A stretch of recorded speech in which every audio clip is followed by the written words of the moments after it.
Walking around a city, there are lots of shiny glass-covered buildings, which are fantastic to take photos of, but every now and then you come across an older, more distressed building that's got a whole story of its own.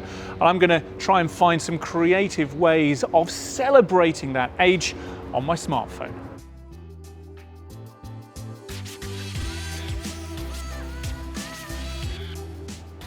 So, just looking up, first of all, look at these bricks. So much character, so much texture. I think that the inside of this building has gone outside as half the building's been knocked down. Just make sure that you're nicely lined up. Because it's a piece of architecture and there's some very strong horizontals and verticals, we need to make sure that our shot is either, well, very true to those or deliberately off. I'm going for the very true. I've got my grid lines turned on, just trying to line up these two strong vertical columns here with the thirds on the screen. And I think we're about there. Just check focus, tap and go. And now it's not just about up, down, left, right. Sometimes it's the angle at which you're holding your phone to the subject, and even just a little bit to the left or to the right, twisted around, and it can create an effect that's out of alignment and quite untidy. So just make sure that you are as front on to your subject as possible. And I think they are pretty good. That's kind of interesting. But what I'm going to do is just go into my phone's Pro mode and adjust something called the white balance, because I think that's going to give me a whole new creative opportunity here. Now, what your camera tries to do with white balance, with auto white balance, is to adjust for the color of the light.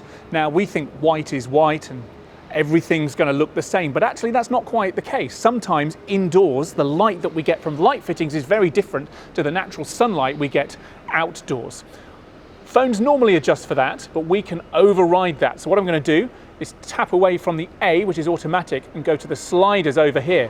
And you can start to see the kind of effect as we slide along here that different white balance settings can have. Look how blue that is. So maybe if you've got lots of red light, you might want to counteract with a bit of blue to make white look white.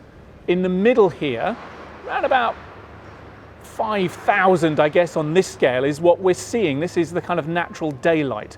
But what I want to do is to slide this further along towards 8,000. And you see what this is doing? It's adding a lot more warmth, a lot more of these kind of reds into the frame. And the effect that I'm after is to create this kind of vintage feel. You might be able to get this as a filter in some apps, but this is creating this vintage, old school feel that I feel is quite fitting for the subject. This shot, were it not taken on a smartphone, could have been taken 50, 60 years ago on a film camera. And this, I think, is going to be one way of selling that dream.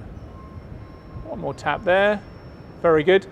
Just while we're at it, let's have a quick look at, just for the sake of it, what it might look like if we're blue. Oh, this looks like it's a freezing cold winter's day, but here we are, really, in the middle of summer. And then just bring it back to, I think, pretty much what the auto setting there would be. Natural daylight.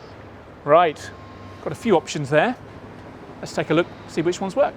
This was the shot straight out of the can where the camera chose what color, what white balance to apply, and it's pretty true to life. This is a fair representation of what my actual eyes were seeing, and it's okay. It's nicely lined up. It's fine. I'm not desperately excited by it, but I don't mind it at all.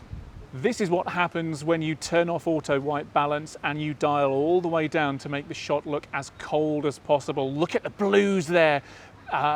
It's almost like you've got a winter filter applied to this shot, and I kind of like it. I mean, here we are in the middle of summer, but we've been able to make this shot look as though it's been taken in the middle of winter.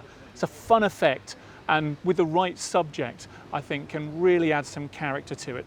I'm not totally sure it works for this, but it's fun to experiment nevertheless. This was exactly the effect I was after. By turning off the auto white balance and dialing it all the way up and making it as warm as possible, I've been able to override the phone's sense of it being daylight and instead create this vintage warmth that makes it look as though it was taken on a vintage camera, and it really complements the vintage distressed nature of this building. I think that the character that I've created by overriding those auto settings really works for this subject.